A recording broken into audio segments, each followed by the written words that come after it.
স্বাগত জানাচ্ছি সাভারের কৃষি থেকে। সাভারের কৃষি এখন গরু যারা বিক্রি করেছেন তাদের যে বাকি গরুগুলো রয়েছে তারা নিরাপত্তা দিচ্ছে, ওই মশারি এবং বাহিরের পরিবেশ থেকে কীভাবে পশুকে আরও রক্ষা করা যায় এইসব ব্যবস্থায় কৃষকরা গ্রহণ করছেন। আসুন আপনাদেরকে একটু দেখান।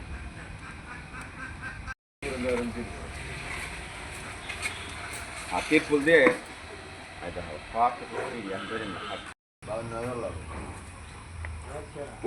পশুর খাবার নিরাপত্তার পাশাপাশি আপনি মশা থেকে পশুকে নিরাপদে রাখার জন্য আপনারা ঘরের চারপাশে এরকম ত্রিপল দিয়ে টানিয়ে দিতে পারেন।